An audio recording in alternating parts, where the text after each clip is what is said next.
science bitiruvchisi hisoblanadi.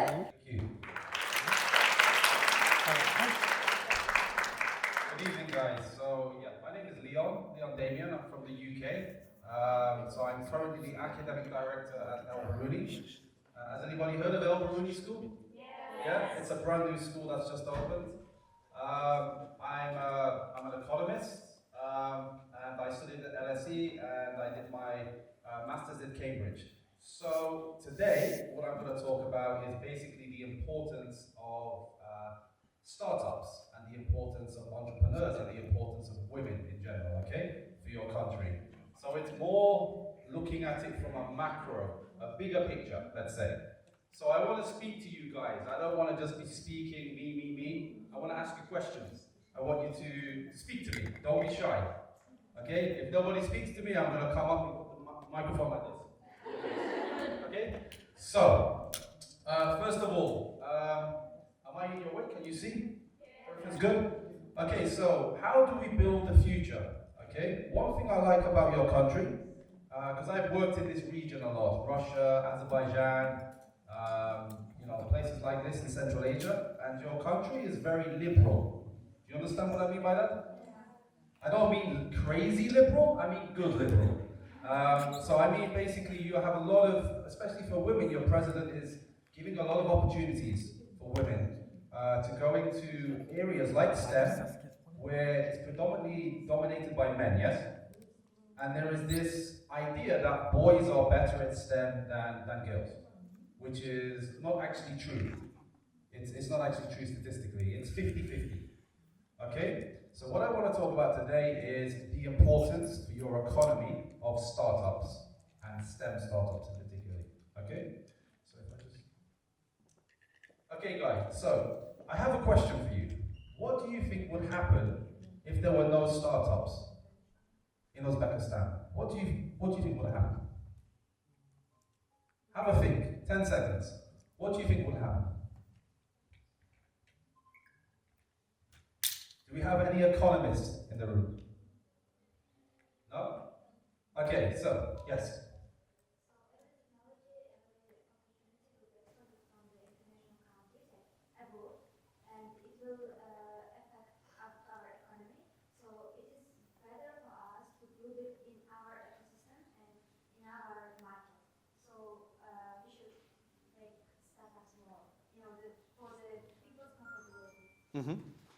Excellent. Good answer. So she's absolutely correct that at the moment, in a lot of countries, they depend on big tech companies, such as Amazon, Google, YouTube, Skype. Where do most of those companies come from? The US, Europe, countries like this. So you have many countries in the world that are rich, Saudi Arabia, Azerbaijan, a lot of oil, but not a lot of development, human capital-wise. That's because everything is oil-based. In your country, you're investing in human capital. So, excellent. If you don't have startups, you don't have innovation, okay? For startups, for example, YouTube, Facebook, they were all startups. They were all created by individuals. Mark Zuckerberg, for example, Elon Musk, they were individuals who started up companies by themselves or in twos or threes or small groups of people. So, we need it for innovation. Like you just said, if you rely on foreign capital, if you rely on foreign platforms, all that money leaves your country. You want to create ideas, create technology, create businesses, create startups that stay in Uzbekistan. So that money stays in your country, okay? And instead of you guys, smart women, if you don't have any startups, if you don't have any companies, where will you go? Where are you going to go? Are you going to stay in Uzbekistan? Where would you go? You're more likely to go to America, to Europe, to Canada, to Australia, to New Zealand, because it's where the jobs are, it's where the money is. So what you need is startups. You need innovation in your country so that you guys will stay here, create jobs here, increase productivity, and make your economy stronger. So this is the importance of startups. It's brilliant, brilliant. Okay, so if we don't build startups, we import technology. At the moment, Does Uzbekistan import technology? Yeah? So for example, I think on a national level, you're starting to build this up. For example, is it the Humo app, the Mili app, the banking apps? These are national apps, okay? Things like, is it Uzmarket? Uzmarket? Again, this is a national app. So this would have been a startup, okay? It may have been funded by the government, but somebody would have come up with this idea, okay? So startups are great, particularly for technology. They're gonna progress your economy. Another thing is, depending on foreign platforms, okay? This is a problem in the UK, believe it or not. We focus too much on finance. We focus too much on banking. All the technology that we have comes from Germany, comes from America, comes from other countries like this. So this is a big problem we have. So it's very important not to depend on foreign platforms because the money will leave your country. You want the money to stay in your country, okay? Create Uzbek startups, Uzbek technology, which stays in Uzbekistan. And also you guys stay in Uzbekistan. This is good for your economy. Another thing is, obviously the profits will leave the economy. Not good. And decisions are made elsewhere, which is not a good thing, okay? So this is what we need you guys to do, to think of startups, to be innovators, to be creators, okay? And this is what will make your country grow. Natural resources are great. Oil, gold, cotton, fantastic. Not a lot of value.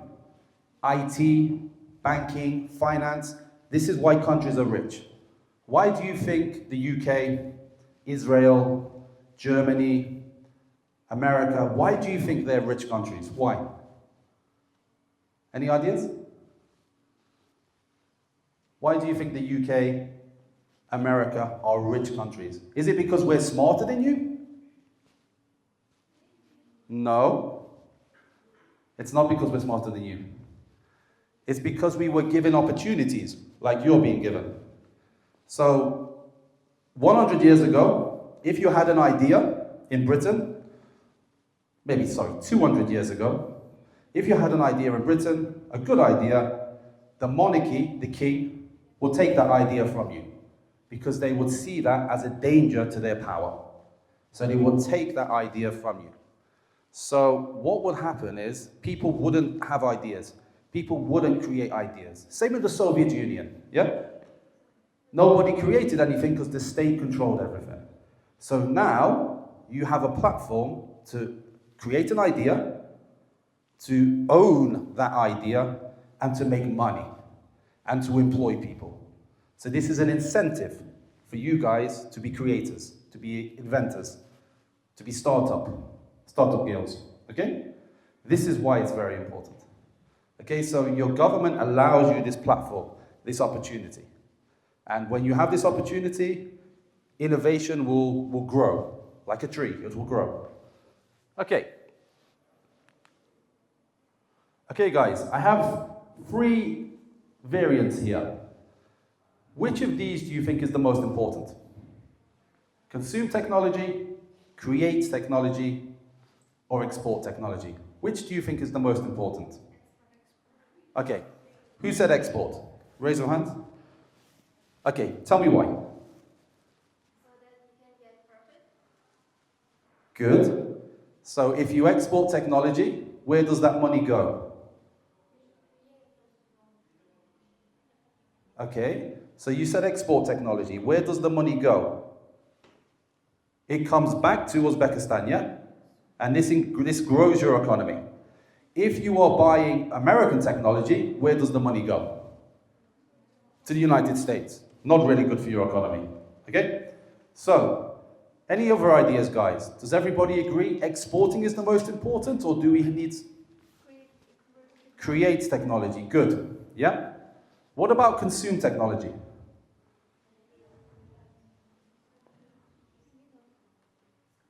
I think consumer technology is good if it's your own technology, yeah? The problem is when you consume other countries' technology. That money, that profit goes to another country. So what's the most important for me is you create it, Uzbek apps, Uzbek IT, Uzbek startups, Uzbek entrepreneurs, and then you sell that, okay? Preferably abroad if you can, or if not, it stays in your country. This will grow your economy. This will create jobs, and this will make your country become stronger economically, okay? Right, so do you see this happening a lot in Uzbekistan? Do you see more and more entrepreneurs every year? Yes? Yeah? Good. Okay, why do startups matter, guys? Why do you think your government is investing a lot of money in training people to be startups, to be entrepreneurs? Why do you think this is important? Any ideas, guys? Any volunteers?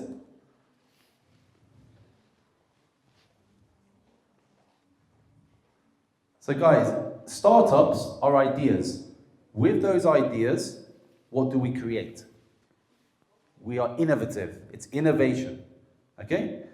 If we have innovation, okay, we have jobs. We create jobs. And with innovation, we have new ideas. We have better productivity. We have a better economy. Okay? The more ideas, the better. Okay? Why do you think we are focusing on, why do you think the government is focusing on girls, women in general, and STEM? Why do you think they're doing that? Why? Have a big question. Yes? Because girls will be a mother and they will teach their children and they will give a birth for strong girls and boys in the future. For that reason.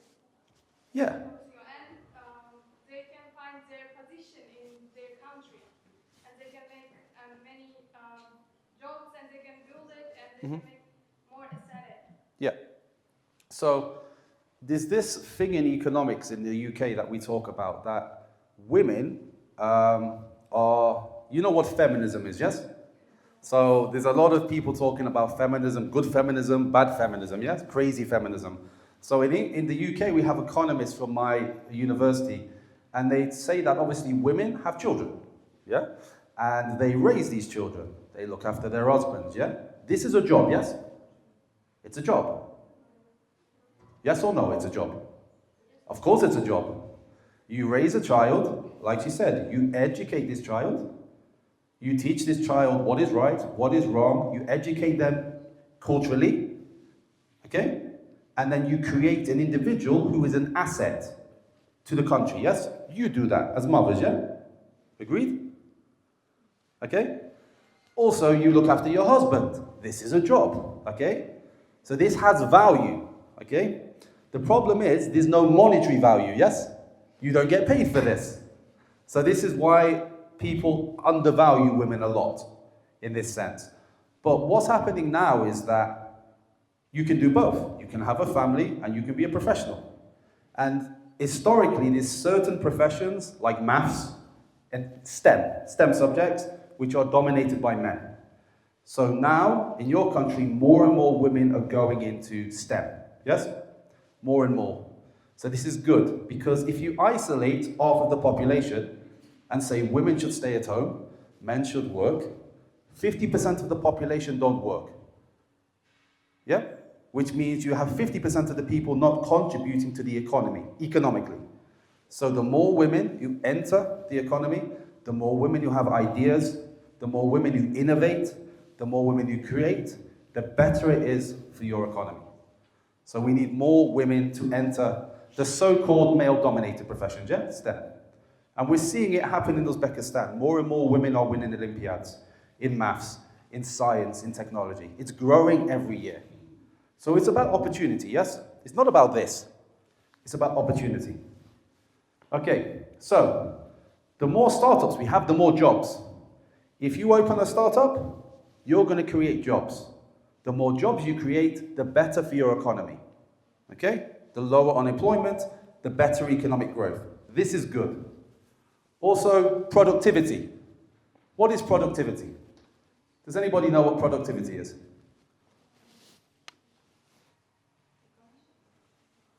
Does anybody know productivity?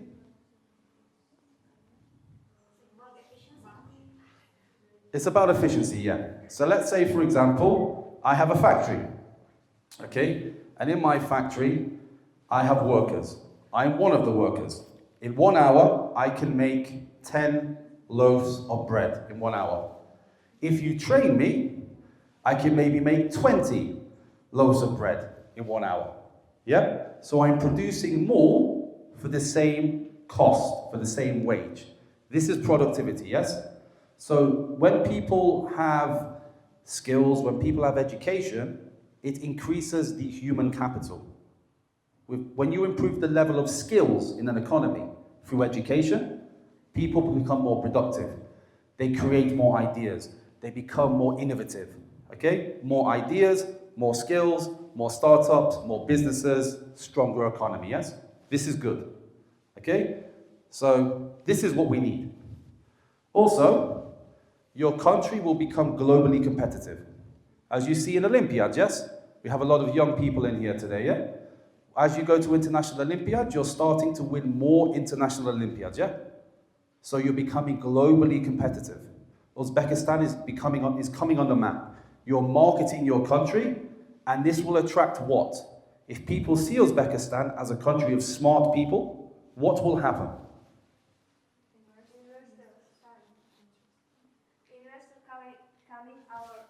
Exactly.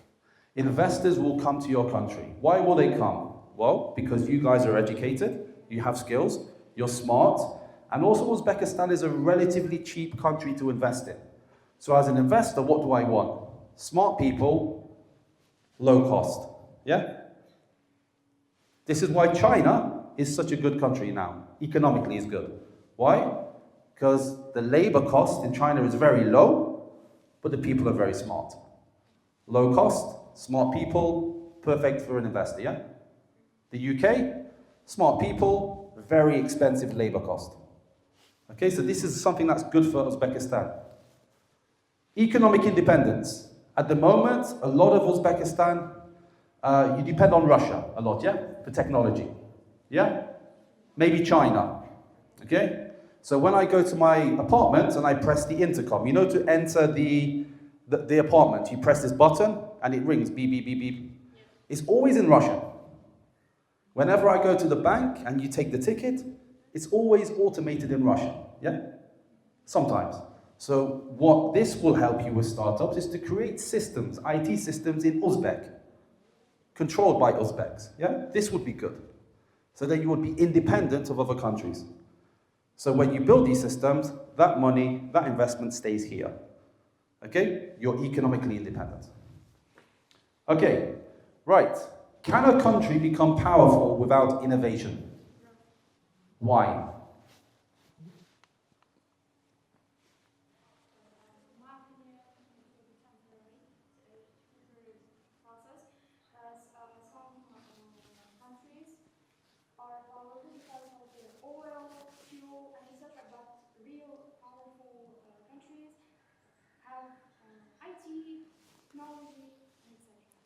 Correct. So some countries, like a lot of countries, have oil, gas, gold, natural resources.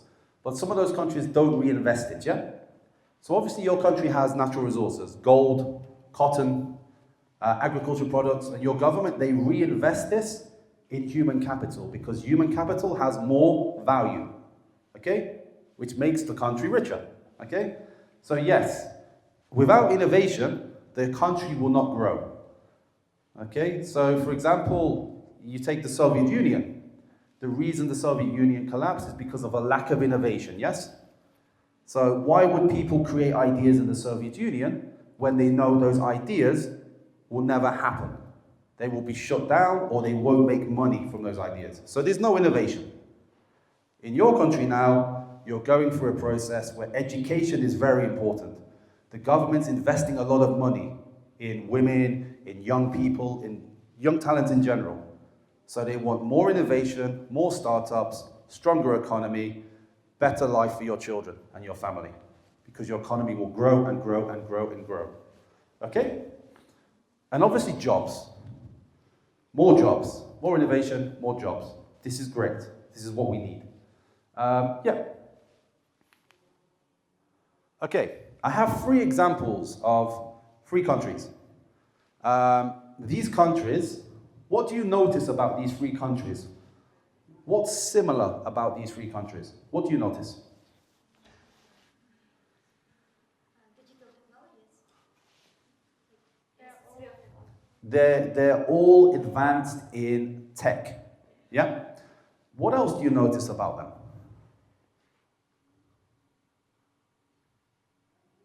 Okay, do these countries have natural resources? When you think of oil, you think of the Middle East, Saudi Arabia, Kuwait, Venezuela, okay? When you think of gold, you think of Uzbekistan, Russia, okay? Israel has no natural resources. South Korea, no natural resources. Even Japan, you could put on there. And obviously, Estonia has no natural resources. Okay?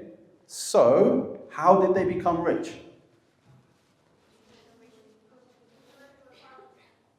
Yeah. So, if you don't have oil, gas, natural resources, you need to make money another way, yeah? To grow your economy. So, the government invested in education, in human capital. So, they became advanced in technology. For example, Israel, cybersecurity. The number one country in the world for cybersecurity. If you take South Korea, Samsung, LG, yeah, top internet, Hyundai, Kia, if you talk about cars. If you look at Estonia, Skype. Skype comes from Estonia. So these are countries which used human capital. The same model your country is using. Investing heavily in tech, investing heavily in startups. Okay? And this is going to be good because you could become a powerhouse in Central Asia. You could become a Silicon Valley of Central Asia. Because the countries around you, Tajikistan, not a very strong economy.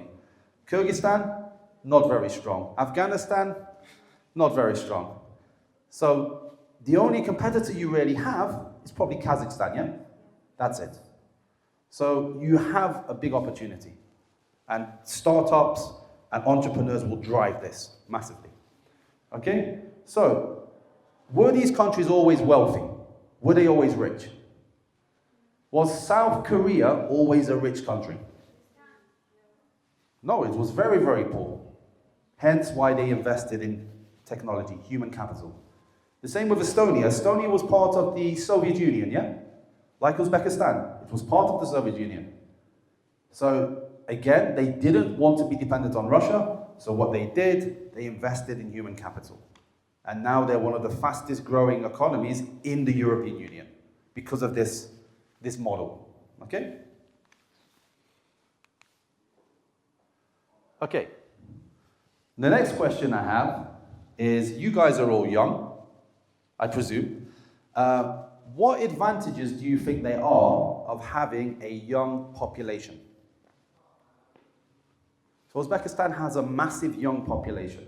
Why is that a good thing? Most young people can contribute our economy. It is better than the old people because young people actually capable of doing innovations. So I think it is better than having most old population. Exactly, yeah. So a young population is generally, they're going to work longer, which is a good thing. Japan has the opposite, yeah? It has an aging population. Okay? So young people work longer, they're more ambitious. In this generation, they have more skills, they're more IT literate. So all of these skills you can use to invest, to be productive in your economy. So for example, a young population, Uzbekistan has a massive investment in STEM education. Within the presidential schools, a massive focus on STEM. New Uzbekistan University, a massive focus on STEM. So you guys are all STEM students, yes? I presume? Yes? Yep. So there's a massive focus. Why do you think countries focus on STEM? Why? Why STEM? Why not medicine? Why not farming? Why STEM? Any ideas? Yep. Because STEM is creating lots of innovation. Exactly. Technology. Yeah. So STEM is very innovative, okay? It's very evolutionary, okay? And obviously with those, when you invest in STEM, You can increase the productivity in farming, for example, yeah? You can increase the productivity in things like banking, okay? So it kind of has a spin-off into other areas of the economy. So STEM is like a major driver for the economy. It's massively important. Some examples, the IT parks that you have in Tashkent. Every region you have an IT park, yes? Okay? Again, this is a hub, like mini Silicon Valley hubs, where startups are there. I think your government, they offer incentives for startups, yeah? Some countries will say, if you have a startup in the STEM field, you pay no tax. Or they give you grants. Does anybody know what a grant is? Or a subsidy? Free money, yeah? Because they understand the benefits of STEM and startups. So there's a massive platform for that, okay? Digital reforms. Does anybody know what digital reforms are? Digital reforms? So you've noticed now that with all the banking apps, yeah? You have banking apps, you have everything you do now in the economy. If you don't have an app, you can't do it. If you don't have a smartphone, you can't do it. Yeah? You want to order a taxi, what do you use? Yandex. You want to transfer some money, what do you use? Milli. Or what's it called? Uz. If you want to pay for something, you use PayMe or Click. Everything is driven by apps. Everything's driven by what we call fintech. Fintech, yeah? It's driven by that. So this is exactly your field. This is exactly what you need to go into, because this is the future. And also data. Data analytics is also the future. So, you know, STEM is important, but data analytics is becoming more important. Data is going to be the next big thing, in my opinion. Okay? At the moment, everyone's obsessed with computer science, IT, STEM. But for me, data is going to be huge in the future. So anybody who's interested in data science, data analytics, is also a good area to specialize in. Okay, so how to think like a strategist. So the first thing you need is innovation, okay? Innovation is obviously new ideas. New ideas leads to new technology, okay? You have new technologies, you have more productivity. You have more productivity, you have more output per worker, you lower your costs, you increase your profits, okay? Then you can expand your business, which is good for you as an entrepreneur and good for your economy because you create more jobs and obviously companies pay more tax. Also, the more a country develops, the higher wages will increase. Have you noticed that? In your country, that wages are increasing, have you noticed? Yes? No?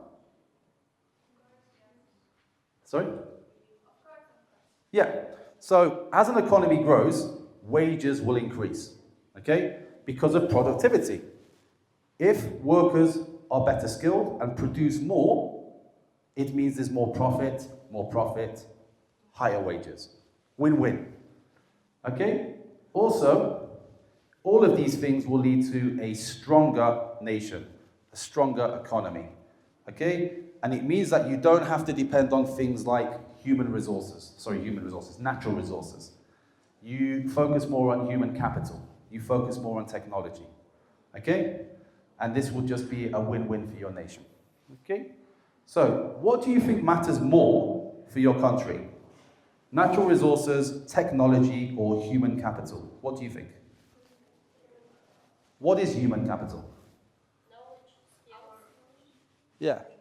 education. Yeah, so you have physical capital, machinery, you have natural resources, oil, gas, and then you have human capital, okay? What adds more value? Because the human capital generates the technology, and it's the technology which increases productivity, yeah? It's your ideas. And at the forefront of this is education. Okay? Good. Okay, the main question, where do women fit in this? Okay? So, women are 50% of the population, I think. Maybe not exactly 50. 50% of the ideas probably come from women. and 50% of the talent come from women, and 50% of potential entrepreneurs and startups come from women. So what's going to happen if we exclude women? What's going to happen? We'll lose 50% of tourism Yeah. for stock innovation. Yes. So basically you have an idle, an unused workforce that's doing nothing. So by investing in women, because I think more and more women are entering the workforce now, yeah? Which is good. And it just means more and more output, more and more ideas, more and more productivity, stronger economy. So it's important that women enter the workforce. And not just entering the workforce, working in the supermarket, but having ideas, being inventors, being creators, being startups. Okay? Good. Okay, so some examples of women who have led on the global stage. So this lady behind me, does anybody know her? No? Susan, can anybody pronounce that name? Wojcicki, yeah, Polish surname, yeah? So people like Susan and, you know, they are women who have, I wouldn't say she created the startup, but they were a large part of the startups, okay? So for example, YouTube, she was a massive player in that, okay? Also, you have Jeannie Rametti. She was massive in IBM. Does anybody know IBM? IBM? IBM is a massive computer company, an IT company. It was massive during the 1980s, in 1990s, when we had the computer revolution, okay? I think they own Lenovo, or Lenovo own IBM, vice versa. We also have Sheryl Sandberg from Facebook. So there's a lot of role models out there for women, a lot of inventors, a lot of entrepreneurs that you can look up to. Okay? So my question is, what allowed these women to flourish? What allowed them to do well, to be successful, to be entrepreneurs, to become rich, to become successful? What do you think is more important? Skill or confidence? Confidence. Okay. Can I be confident and an idiot? Yeah, can I? I can be stupidly confident, yeah? Yeah? So for me, you first of all need the skills, yeah? And the skills come from education. But you need the confidence to express and demonstrate those skills, yes? So sometimes people are smart, they've got the skills, but they can't demonstrate it. So for me, both are important. They're significantly important. So again, you have that opportunity here to do that. Okay, now I have a little challenge for you. I'm going to give you 3 minutes to do this, okay? So turn to somebody near you, and I want you to identify one problem in Uzbekistan. It could be, for example, the Aral Sea, climate change, something like this, yeah? And I want you to identify one problem that affects many people, that could be solved with technology, and that could also create jobs. I want you to think of that just for 3 minutes. Think in pairs, twos or threes, and I'm going to ask some of you for your ideas, okay? Does everybody understand? Yeah? Think like an entrepreneur, think like a startup.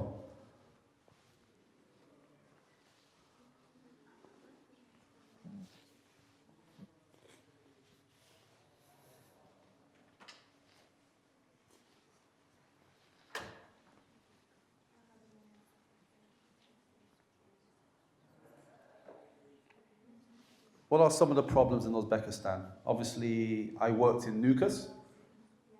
Water sanitation? Yeah? Yeah? Yeah? What else do we have? Digitalization? Does anybody have any ideas? Put your hands up. Anybody? Any volunteers? Don't be scared. Yes, stand up. Call centers. So what's the problem? First of all, what's the problem? There's long queue and and people need to wait at least 1 Okay. to get answer from the call services. Okay, so for example, call centers is for what? For like healthcare or for finance?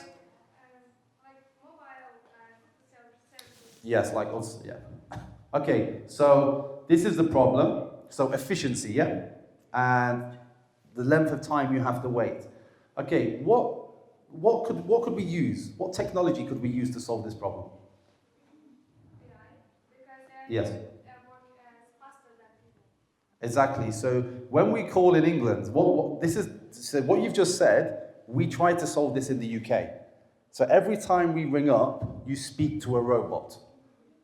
Please press 1. Please put in your reference number, yeah? And a lot of the times in England now, you don't get put through to a human. Everything is solved using AI, which can be annoying. But for a business, it's cheaper. What they used to do in England is they used to have call centers in India.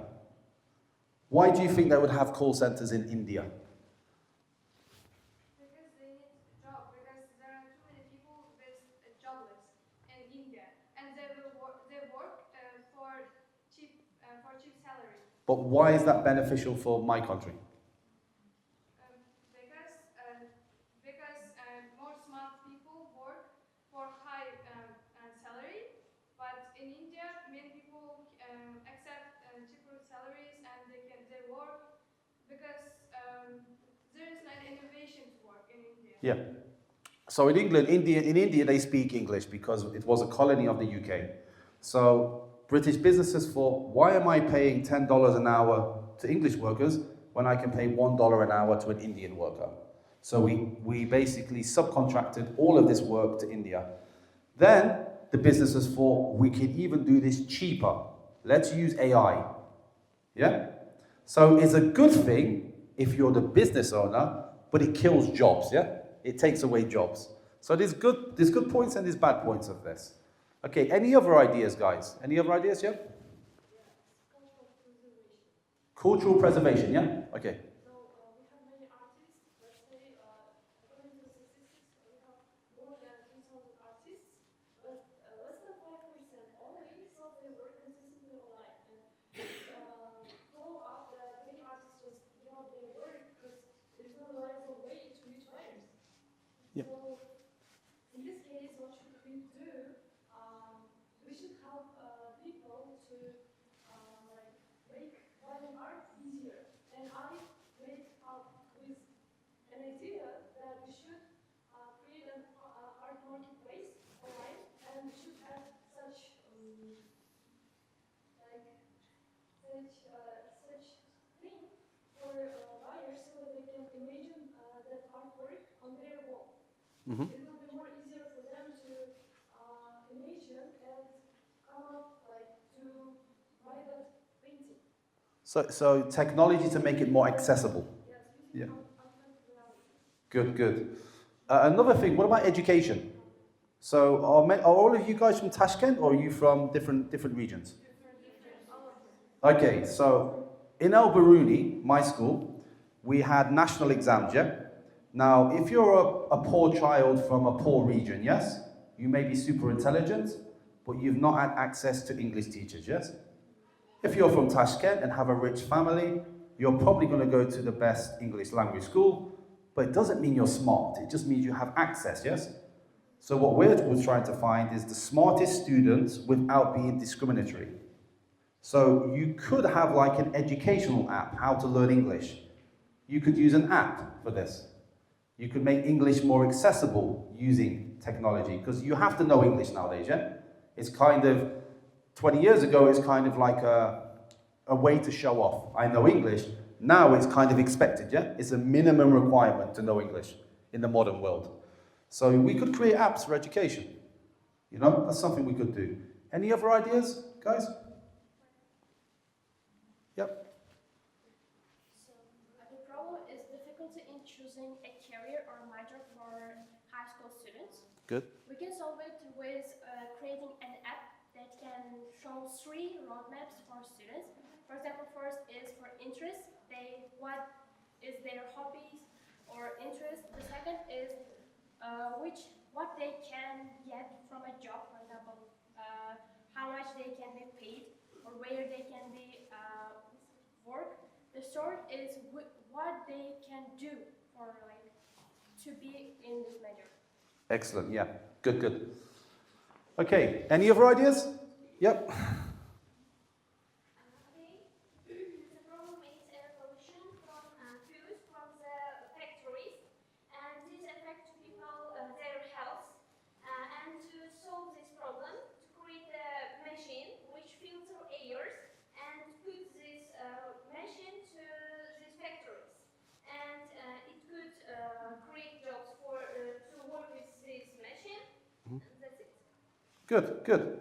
So I'm seeing a lot of your ideas in action now, yeah? Okay, any other ideas? Yeah, okay. Sorry, you... Many people suffering from diseases like tuberculosis or diabetes because of our crisis. Mhm. We can solve it with a platform that tests your symptoms and Mhm. give you a percentage of your analysis. Yeah. And we can also create a jobs for consuming the organ. Yeah, excellent idea. Yeah, good. Any other ideas, guys? Is that it? Okay, one more. Yeah. So most of the people don't know how their salaries were spent in 1 month. I mean, if Yeah. they get paid $1,000 or $200, they spend it at the same time.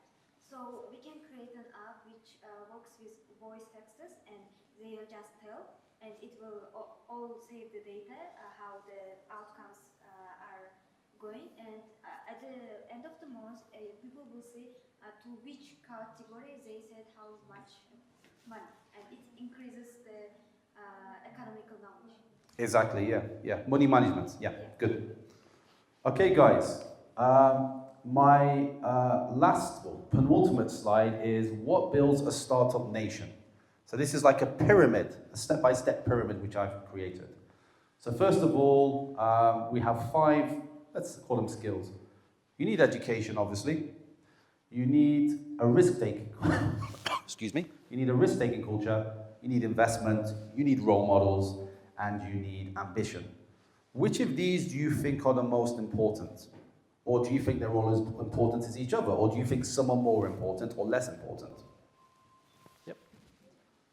First of all, education is the most important one because if there is no education, people don't know even what risk-taking culture is or what ambition is. That's why education is the most important one. And also, we must have ambitions to do something. And I do think education and ambition is one of the most important ones. Yeah, I mean, I think without education, education is the foundation, isn't it? It's the foundation. It's the foundation of the house, and then we build from the foundation. Any others, guys? Yes? I think role models are also important because if someone hasn't done this before, it's really, really hard to risk. And if someone has motivated you, if someone has a model for you, I think it's easier to take the risk. Excellent, yeah. Good point. Any other ideas, guys? Yep. I think all of them connected to each other. Yeah, I agree. Yeah, I mean, I think education, I think you need the education as core. But I think they're all as important as each other to some extent.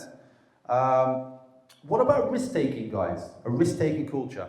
I don't know a lot about Uzbek culture in terms of business. Would you say in Uzbekistan you have a risk-taking culture? Like in the United States, for example? Not that much, no. Whereas me, for example, I'm an economist for a reason. I don't like risk. I analyze risk. This is why I'm not rich, because I don't take risks, yeah? So, to be an entrepreneur, you have to take risks. But not stupid risks. You have to measure the cost-benefit analysis of taking those risks. Investment. Obviously, this is a key thing. There's various ways in which we can get investment for startups. What are some of those ways in which we can get investment? Okay, so if you've got your own startup, a lot of you have got your ideas here. How can you get investment for that? What are the different forms of investment you can get in Uzbekistan? It is like venture funds or angel investors. We can get Yeah. investments from them. Venture capitalists, yeah? Or business angels, as we call them, yeah. Okay, what about any others? Does your government offer any kind of subsidies or grants for certain startups? Yeah? The projects. Yeah? Okay. Sometimes they offer like tax relief, or they'll offer some startup capital. What about, have you heard of crowdfunding? Crowdfunding? No? Yeah? Could you use crowdfunding? I think when I was in Russia, crowdfunding was mainly for people who were sick, yes? So if somebody has a disease, they advertise on Facebook and people donate money. But you can also use crowdfunding for startups. Yeah. You know, so that's another option you could use, okay? Okay, guys, I think for me, one of the most important is ambition.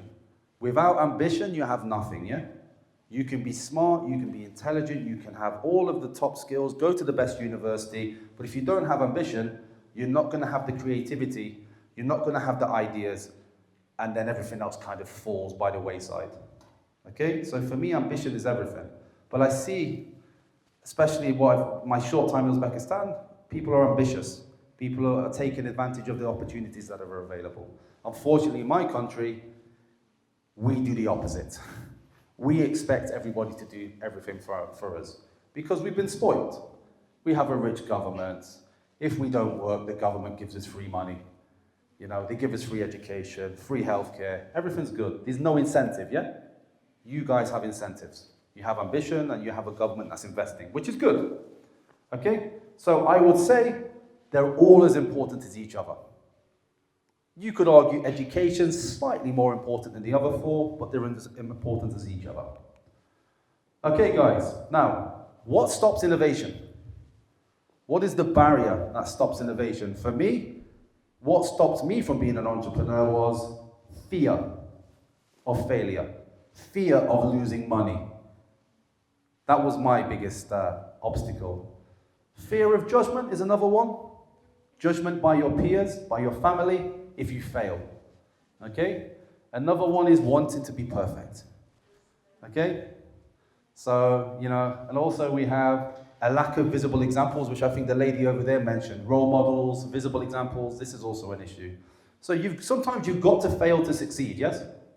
You have to fail to succeed. Nobody's perfect. Okay? So, don't be afraid of failure. Trial and error. Learn from your mistakes. Okay? And you will be successful. Okay? So, guys, this is the last, it's not the last slide. It's a strategic action, which I use, which I teach, but I don't use myself. So the first one is to develop technical skills. Okay, what can you people do as young people? You can develop your technical skills. How can you develop technical skills? For example, financial literacy, computer literacy, data literacy. How can you develop these skills? You can take courses, yeah. There's a lot of courses available. Attend lectures, guest speakers. There's a wealth of data online. Luckily, with the social media age and the internet age, you have a lot of access to education. Enter competitions, Olympiads, yes? Especially for the younger people, you can definitely enter Olympiads.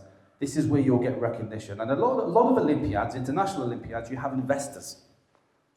In London, we have this cafe where people go, and they take their ideas there, and they present these ideas, and then you can have investors who will invest in you. Have you heard of Dragon's Den? Dragon's Den. It's kind of like a TV show where people would come with an idea. You have a panel of millionaires, experts with wealthy money, and you present your idea. If they like your idea, they invest in your idea. In England, we call this Dragon's Den. So in London, for example, I don't know about Uzbekistan, we have lots of these informal events where you can present your ideas and investors will invest. We have TV show. Sorry? We have TV show like Yeah, in England, Dragon's Den is a TV show, but in the... Yeah. I mean, this is something your country could do. They could organize events where you have, you know, investors, entrepreneurs, oligarchs, where they can look for investments. They can look for future investments. It's something that you could create, maybe. That could be a startup, for example. Build small projects, guys. Small projects. You know, mini projects. Float ideas about. This is very, very important. Okay? Create ideas. In my school now, we're doing a global innovations project.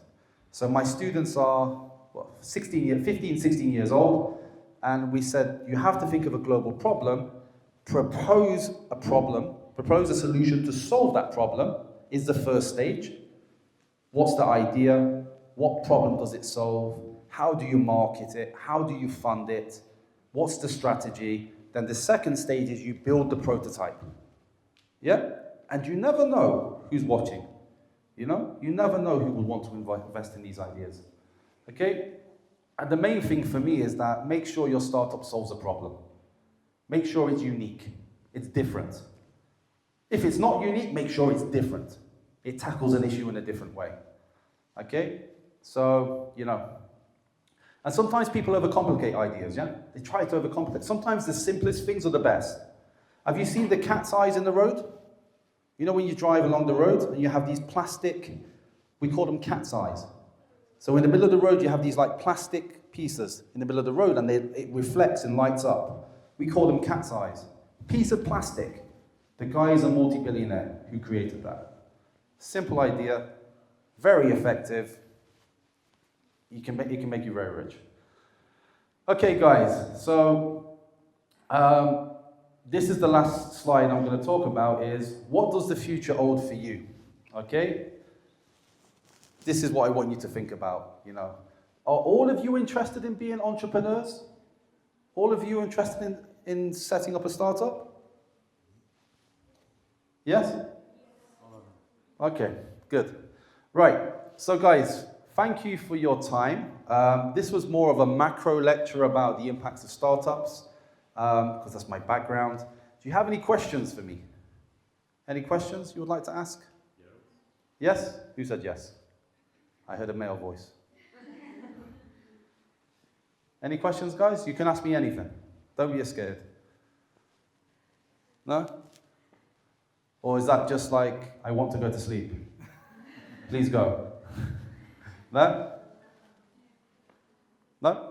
Okay, guys, well, thank you for your time. It's been a pleasure meeting you. I hope you're very successful in all of your ideas and startups, your educational pathway, and whatever life may hold for you. I really hope you're successful. And I hope you make your country great and make it a major player in the region. So thank you for your time. Thank you.